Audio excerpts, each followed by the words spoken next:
Hi, and welcome to Long Live the Queen, where we talk about the women who made history. And by we, I mean the royal we, because it's just me. This week, our subject is Jacqueline of Hainault. Jacqueline was born in 1401, the only daughter of William, Duke of Bavaria, Count of Holland, and his wife, Margaret of Burgundy. She was called Jacqueline of Holland since birth, indicating that her father recognized her as an heir after 16 years of a childless marriage. Her father had at least 9 illegitimate children. Since she was female, she could expect resistance. She had an uncle and a cousin that were both male. Legally, as a woman, she could inherit, but not everyone in Europe at that time agreed with that. There would be some who contested her as ruler just because she was female. After all, France did not allow women to rule, and England had so far avoided it. But Hainault had let women rule for ages now. When Jacqueline was 2, she was betrothed to her father's ward, 5-year-old Prince John of France. He wasn't a ward because he was an orphan like some noble children. He was the 4th son of King Charles the Mad of France and his wife Isabeau of Bavaria. 2 of his older brothers had passed away young, but there was still one more son before John to be heir. So at this point, he was still the spare, but as soon as his brother had children, he wouldn't be. So John was sent to Hainault with full intention of marrying him to the daughter of the Count, ensuring him an income and ensuring her support from France if she ever needed it. And being a woman, she would need it. And with John's father's mental health more off than on, it would have been a more secure childhood, probably, in Hainault. 3 years later, the children were betrothed again, just for good measure. William really tried very hard to secure his only legitimate daughter's future as the ruler of his lands. When the children were 10 and 13, they received a papal dispensation. It was illegal to marry someone who grew up in the same household, like your sibling. But the nobles had a way around that, because the privileged have always found a way around it with legal loopholes. And the Pope gave them permission to break the law. At the ages of 14 and almost 17, the teenagers got married at The Hague, a port city in Holland. Holland was the noble family's preferred home. The young couple were only married 4 months when John's last remaining older brother died, probably of dysentery, while away at war with his mentally ill father. This meant John was the new Dauphin, the French word for male heir to the king. This meant that Jacqueline was the future Queen of France. As the future Queen of France, she would likely inherit her father's titles and lands because she would have the entire French army backing her. Her uncle and cousin would not be able to successfully fight that large of an army off. But they would likely have to live in France instead of Holland. This never came to fruition, though. At the young age of 18, John died, making his little brother the new Dauphin. Charles the Mad was running out of sons. This left Jacqueline no longer the future Queen of France and a widow at only 16. We don't really know her feelings about the death of her husband, but she probably would have felt that politically she was in a very vulnerable position. What did John die of? We don't exactly know. Officially, mystery abscesses on his neck and head. Unofficially, he was probably poisoned. In fact, not long after this, abscesses on the head was what they said when what they meant was assassination. Like, he died from abscesses on the head. That meant he was killed. So that probably came from this. The King of France was more mentally ill than mentally healthy, and he couldn't keep his children safe. And there were a lot of factions that thought that because of Charles' madness, it was better to start fresh with a whole new branch of the royal family. And with so many of his sons dying from plague, dysentery, and poison, the Valois branch was currently fairly weak. Jacqueline and her father needed a backup plan, and fast. She would need support to keep her titles. Unfortunately, her father died just 2 months after her husband died, of an infected dog bite. They didn't have antibiotics yet, so that was enough to do it. This was problematic for so many reasons. Still grieving the death of her husband and in mourning, she then lost her father and biggest supporter. At 16, she had to fight for her titles. Hainault was easy. Within a month, she had been declared countess. They had women rulers before, and no one was too worried. Hainault was very progressive for the day and age. Holland and Zealand were trickier. They did seem concerned about letting a woman rule, and the people were split. The old aristocracy, the more traditional nobles, backed Jacqueline. She was the legitimate daughter of their last ruler, and there was no question in their minds that she was next. The municipal party, though, backed her Uncle John, the younger brother of her father, because, well, he wasn't a 16-year-old girl. And Bavaria was not having it. No women rulers allowed, and they pivoted to the brother of the Queen of France as their new ruler. If you are keeping score, she has Hainault, she's lost Bavaria. And Holland and Zealand were undecided still. A married female would be a more attractive leader than a single one, so Jacqueline had to find a new husband, preferably one with an army. Who is she fighting against? Her Uncle John. Her Uncle John had the support of the King of Luxembourg, Sigmund, who also happened to be the Holy Roman Emperor, so she needed a big army. Sigmund was so in favor of John that he married John off to his niece. Jacqueline relied on the advice of her mother and her uncle, the Duke of Burgundy. Her new husband was to be 15-year-old John, Duke of Brabant. The theory was that he had the backing of the French army, but it wasn't the same as having the future King of France as a husband. The couple were first cousins, so they required permission from the Pope to break the law, and it was granted in December. But it was then revoked the following month in January. Political drama. Just a couple of months later, they got married without the papal dispensation, thinking that they would be able to get it back before they had children. They did get it back, but it took just over a year with Sigmund and her Uncle John fighting against it. Now they were officially married. Jacqueline's husband had a little more power. He had rights over her. What was hers was legally his. He was also still very young and impressionable. He was 15 and still in his formative years when he agreed to a peace. He would hand over Holland and Zealand to Jacqueline's uncle, and she would keep Hainault.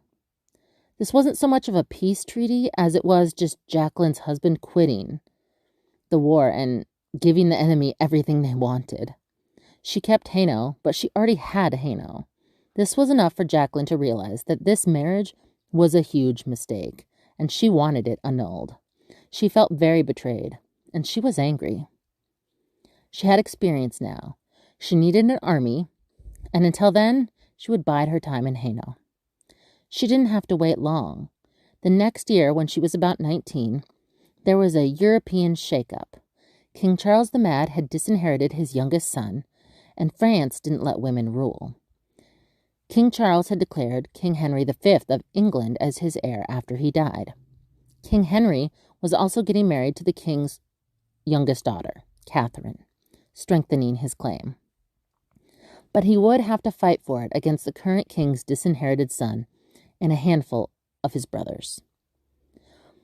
But the King of England was good at war, and he had a good chance at becoming the King of England and France and fulfilling his great-grandfather's last wishes, winning the 100 Years' War. So what was Jacqueline to do? She switched sides. After all, what had the French done for her except convince her to marry her second husband, who turned out to be a total dud? She waited for the marriage festivities to quiet down and the wedding tour to be over, and then she left for England to beg for help in getting her territories back. Jacqueline was met with a great reception. King Henry V was a pretty great host. He had a way of making people feel like he heard them, and he supported them. But what they really wanted was to support him.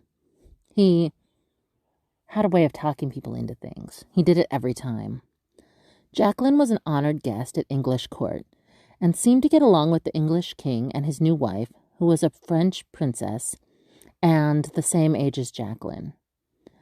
Henry could use as much European support as he could get in order to become King of France as well as England. King Henry went off to war with France again, leaving his pregnant wife safe at home. In December of that year, the Queen had her baby, little Prince Henry. The king was still off at war, but Jacqueline, who was still in England, was made one of the godmothers to little Prince Henry. Her plan was going perfectly again. Finally, she could relax a little.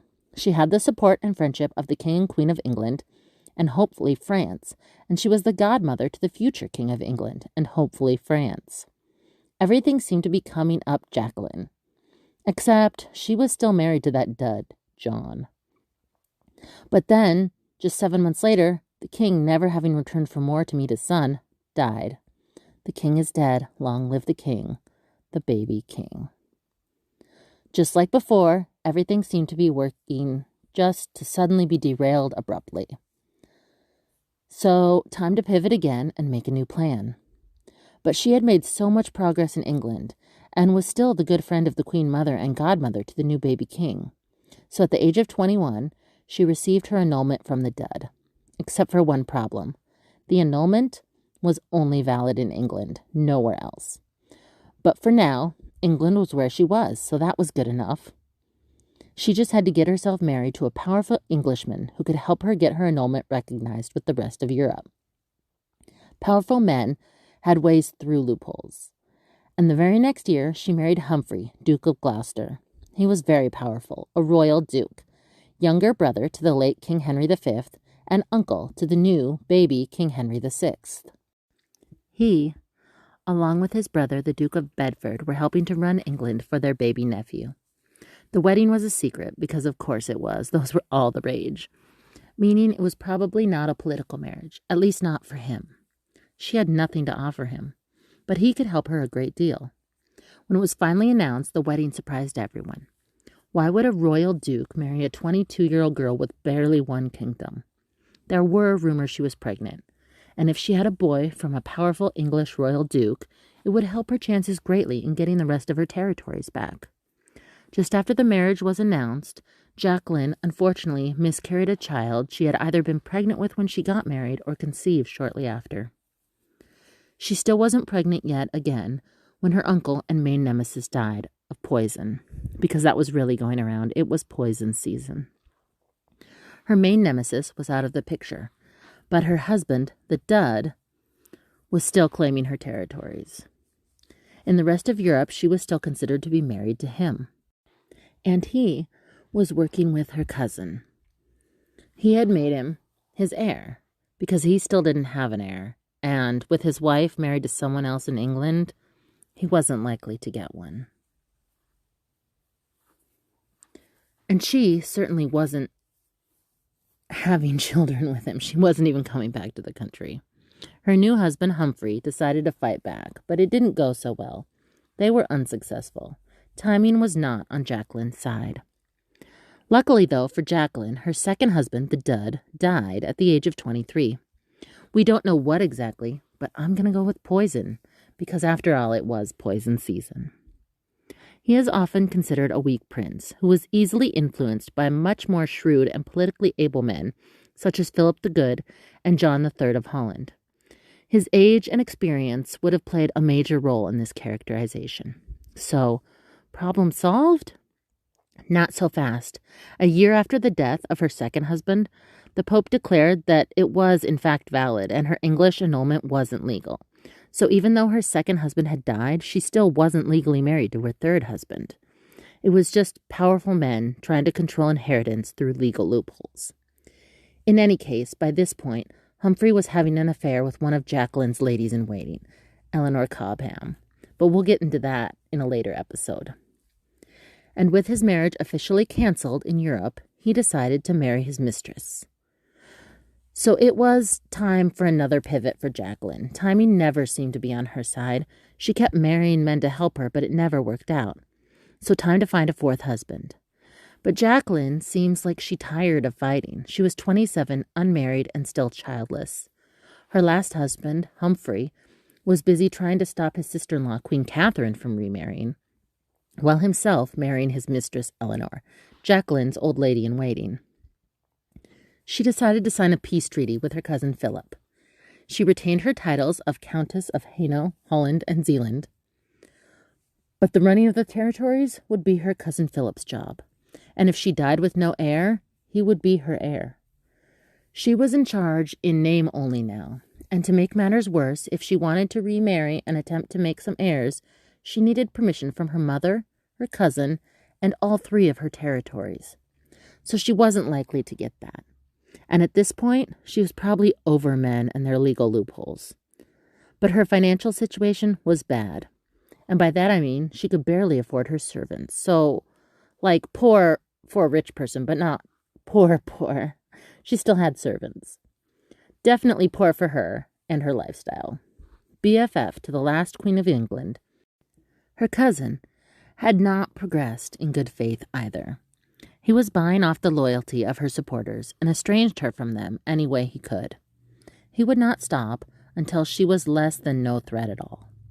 So after 5 years at the mercy of her cousin, the friendships she had ruined, she voluntarily signed her territories over to her cousin. Voluntary is in air quotes. She did it under financial distress. In return for her titles and lands, she was granted the income of several estates in Zealand, meaning that once the crops were harvested and the animals were sold or butchered and all of the yearly bills were paid and the food was provided for, she got the additional funds. Any profit the estates made. She was now 31, still unmarried and childless, and quite frankly, probably tired from fighting for the last 15 years. She decided to retire to one of her estates in Zealand. It was hers. Why not? If she quietly retired there, she probably wouldn't be bothered anymore by her ambitious male relatives.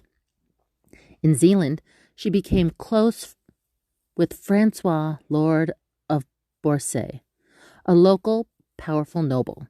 He was a big fish in a little pond, but they fell in love. He wasn't powerful, so he wasn't a threat. And this would have been seen as Jacqueline marrying down. So she received her cousin's blessing, and the 32-year-old Jacqueline married the 37-year-old Francois, this time, for the first time, for love. There are rumors surrounding this couple that they were actually married 2 years earlier, but kept it a secret, because secret marriages were all the rage, and that Jacqueline finally signed over her lands so they could be married out in public, that she gave up her kingdom for love. I hope it's true, that she just found her happiness and decided the politics were never going to make her fulfilled like her 4th marriage would. But there's really no proof other than the rumors, so I don't know. People like to make up romantic versions of stories, but they did seem to be in love and be happy, and I'm happy for them. It was a long battle to get there. Unfortunately, they were only married for 2 years when Jacqueline came down with tuberculosis. She was sick for a couple of months and then died at the age of 35. She was survived by her husband Francois, who lived another 34 years to the age of about 75. He stayed loyal to her family after his death. She was also survived by her mother. Jacqueline had been the only child of her mother and predeceased her. Her mother died 5 years after her in the same place that she had raised Jacqueline in. Jacqueline is the main character in a book written in 1831 named Jacqueline of Hainault, written by Thomas Coley Grattan. It's available to read on the internet if you want to know more, or if you're really interested, you can buy the 3-volume set for just $423.28 US, plus $16.10 shipping. But all yours for under $500. And that is where we will leave it for this week. Jacqueline didn't have an easy life, and she was barely a full adult when it ended. She kept being married to men to help her position, and it slowly just got worse and worse. But she was living in a world where women, even noble women, didn't have many rights, other than through their fathers or their husbands. And in the end, she seemed to find happiness, and for a little while, led a quiet, happy life. For the most part, she seemed to do the best she could in the life she was placed in, including English court, secret marriages, and almost becoming the Queen of France for a short while. What do you think? Were all of those deaths poison? Maybe none of them were. Did Jacqueline only give up her lands to announce her secret marriage, or was she just over it? If she had lived longer, would she have tried to regain her lands, or would she have stayed happy at her estate with Francois if they had lived together to be 70? You can share your thoughts with me at longlivethequeenpodcast@gmail.com or on Facebook or Instagram at Long Live the Queen Podcast. Long live to all the queens out there, and until next week, bye.